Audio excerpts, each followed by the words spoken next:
Welcome to Not Your Typical Church Ladies, faith conversations for your real life. I'm Vicky, and each week I'm joined with my fellow workers in the vineyard, Anne and Karen, to break open the Sunday scriptures and talk about life and faith and everything in between. Join your Not Typical Church Ladies on this journey each week. Hi, everyone, and welcome back to your Not So Typical Church Ladies and our faith conversations. We are on the second Sunday of Lent right now, and we are going to the mountain. Transfiguration Day. Yay. Yes. So, Karen, Vic, Anne, any first thoughts on any of the readings or what spoke to you the most? Anne, you can go first. Well, so I was thinking, of course, we got to talk about the Transfiguration because it's our parish and it's one of our favorite readings. But I was really thinking too about the first reading when God makes his promise to Abraham, that he's going to bring him to a new home and give him descendants that will become a great nation and all that. And just the idea of promises in general, I think back in the beginning of 2023, Vicky, we had a conversation about words of the year. And isn't your word of the year promise? It is, as my Right? word. Yeah. So I'm thinking the readings today are and actually really all through Lent are a lot about God's promise. And I'm just thinking about him telling Abraham or Abram to pack up his stuff and go to a new land. Right? Because he doesn't even tell him where he's going. He's just pack up and go.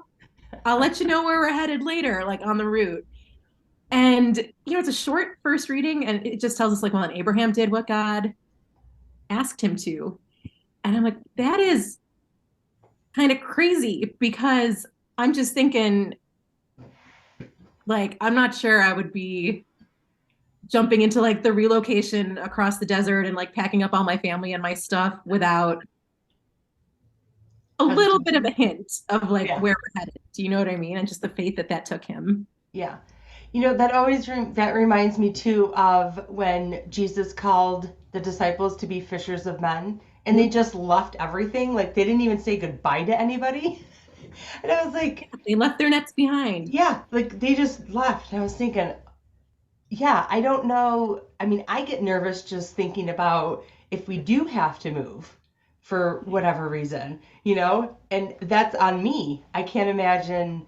I never want to move again. I'd be glad we never moved again. Yeah. I'll just go. So I was thinking about God's promise to Abraham and how hard it must have been for him to trust in that. Because today we're reading from Genesis 12, and I think it's the first time that God makes this promise to Abraham. But I had questions, so I went back to the original book, and I was oh, okay, this is only the first of 3 times that God makes the same promise to Abraham, and I think it happens in chapter 12 and maybe chapter 15 and 17, but it's not until chapter 21 that Isaac is born, Abraham and Sarah's son. So it's he had to trust in that promise for a long time before it came to fruition. And if you look at those chapters in Genesis, which honestly, I'm not sure I can entirely recommend because there is some crazy stuff that happens, bad stuff that makes, soap operas and romance novels look like nothing. I mean, just could it be any worse than the pandemic? Let's just say it was a long time and there is a ton of drama that happens. Yeah. In the ensuing chapters, in the intervening chapters there. So yeah, I mean, just we say we trust in the promise, but the thing with a promise is that you don't have control over it. Right. You really are needing to let go and let the promiser come through for you. Yeah, that's the fact that it was a promise for a very long time, but God never forgot his promise and never gave up on the promise or took it back. Oh no, I'm just joking. I got something else for you. Just knowing that God has been present across that entire time and still continued today. How many unknowns have we had already? And I mean, just look at the pandemic. We had to trust that it was going to work out and we had to trust each other. but that God never gives up. And I love that point that we may want our promise like here and now, but it's not what we want. And that giving up, because that's what's always hard for me. Like I was like, okay, I want to hear God when I pray, and I want to hear God now, and I want God to say what I want him to say. And that's just not how it is. But there's so many unknowns that I think it makes it a little harder too, because we're used to people not fulfilling promises. Right. Right? Making like big political promises on campaign trails that, Yeah. or whatever. Yeah. Yeah. Well, I think too, the idea of the promise, and of course, like, I love that. It has been like my word of, and just trying to live in that what God promises you will come, maybe not in the time that you want it or I want it truly. Right. Yeah. But, and for me, that connection between that, and actually for me, the second reading where it talked about the hardships that you'll endure and the strength that comes from God, that reminder that within that process, right? Like God can promise something beautiful. And, like for Abram, he told him the promise, but he didn't tell him the path to get to it. He was just kind of like, go. And Abram, had so much hardship and endured so much. And yet, it still came to fulfillment. So sometimes that in between, right? We can know the promise of God to be with us always and to love us. But sometimes in that process of that change happening, we can get so bogged down in the hardship of it that we forget that there is a final point, that there is an ultimate thing for us that matters the most. I mean, I love the words that pop out for the first reading and second reading. So first reading is like, bless you. You will be a blessing. Bless you, and blessings in you. And then in our second reading, God calls us to a holy life, not demands us. There's that we are worthy of God's promise. And to be able to understand that worthiness, to let go. Yeah. Right? Yeah, and I love to, Karen, you mentioned that God promised that Abram would be a blessing. It's like he promises these things to him not for himself, but so he can be a blessing for others. Like the promise is even, and actually that links to the gospel reading too, because like I just feel like God's dream for our life is always bigger than whatever we're imagining for ourselves. And God has a way of just like breaking things open and leading us into the more and into the next and into the bigger. Like Vicky, you were saying about the teddy bear image, God's got a bigger thing behind his back he wants to give you, but you have to let go of what you're holding on to receive it. Yeah, and like that's so true with our disciples in the Transfiguration reading too, because they thought they knew who Jesus was, and he was even more. He was more. He was more, and he had more planned for them. And the idea that we don't know what our true selfhood is, God already knows that, and God is calling us to do and be everything we can, so our true self of who God made us to be can be seen by others. It's not just an internal thing or like a selfish thing. Like, yeah, God blesses me, but blesses me to then go out and help others to see their true self as well. He transfigures you so that you can figure the world. Yeah.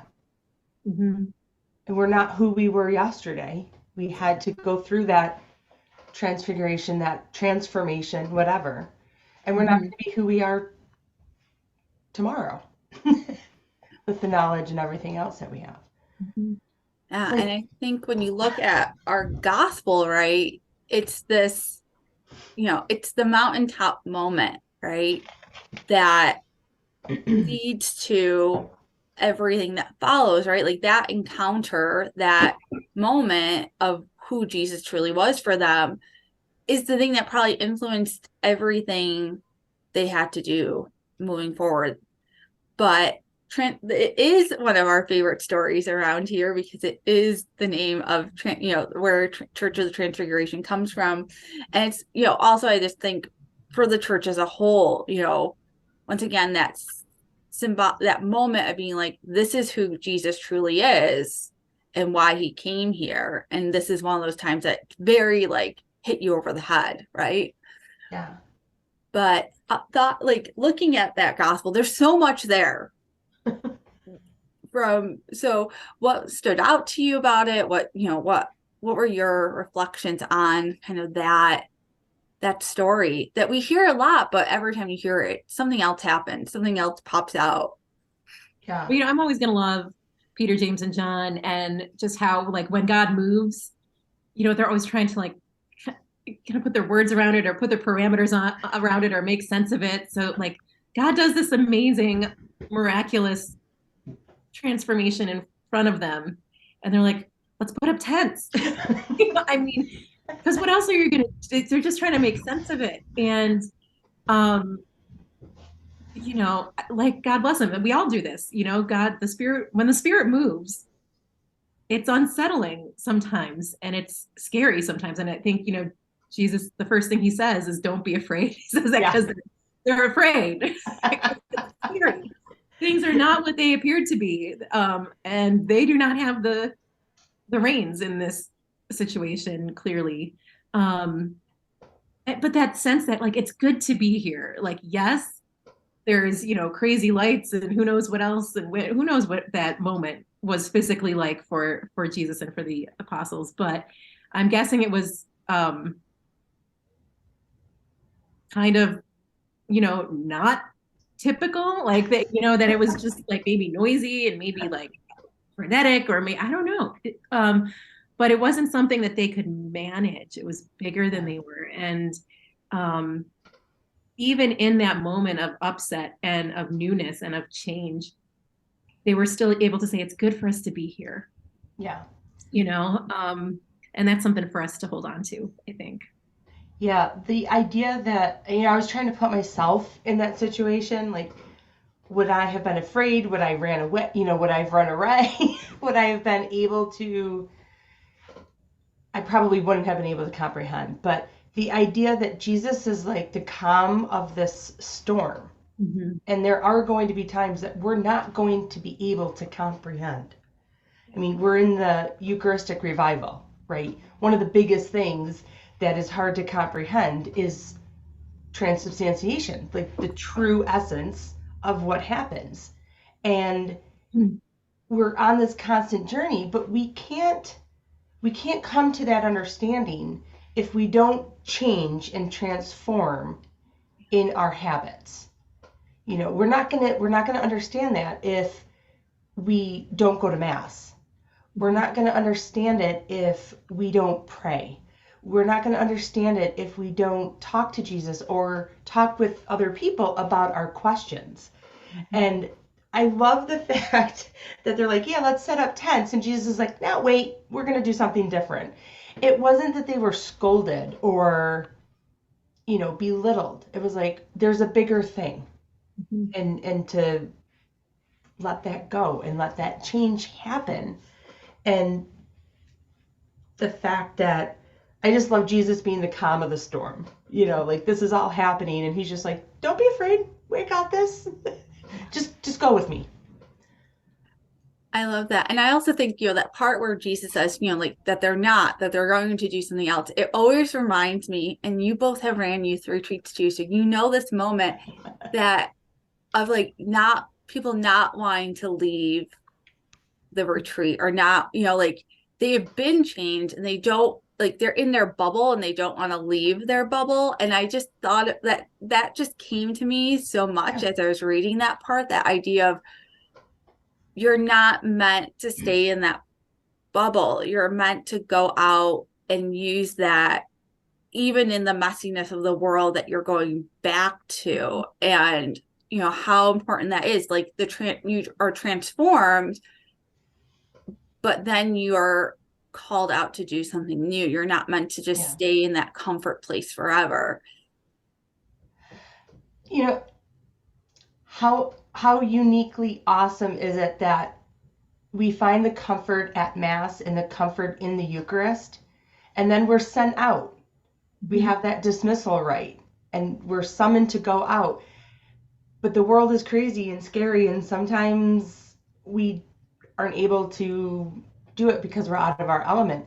But then we can come back with our community who believes and trusts and encompasses the same things that we need to then do it again.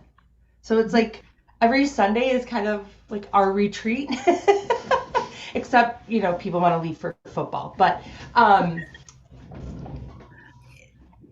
I have had those feelings because it's like I want to just stay with people that are having the same experiences, but we're not able to do that. Mm-hmm. Yeah. And we've said this before, but just like our parishes are in such a time of change right now too, that all of these Lent readings this season are very challenging, and how they call us to trust that God has a transfigured future for us that he's promised us. And we are on this path of becoming God's dream for us. But it is a journey of letting go and surrendering and and not knowing sometimes what the next step is. And trusting that the outcome is the best for the community, not necessarily the best for self. Yeah. Because we're here to be a blessing. God's blessing us so we can bless others. Yeah. Yeah. We had a lot to think about this month. Welcome to week 2. Yeah. But the mountain, right? So we moved from the desert to the mountain, and we're here to, like you said, with the Eucharist, like to be nourished, to receive the graces that we're going to need for the journey ahead.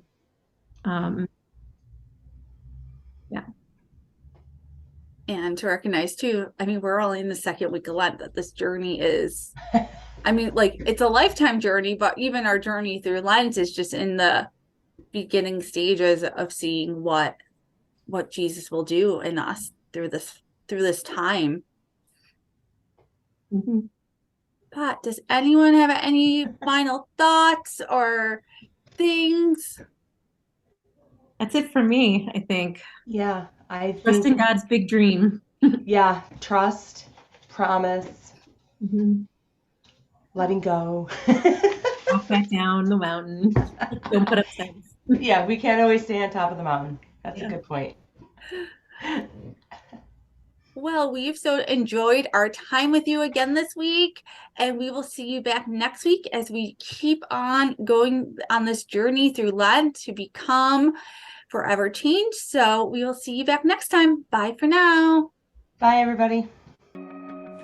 On behalf of Anne, Karen, and myself, thank you again for listening to this episode of Faith Conversations for Your Real Life. Please make sure to subscribe to wherever you're listening or watching this episode. You can find the readings linked in the description box below, and we can't wait to see you again next time on Faith Conversations for Your Real Life with your favorite not so typical church ladies.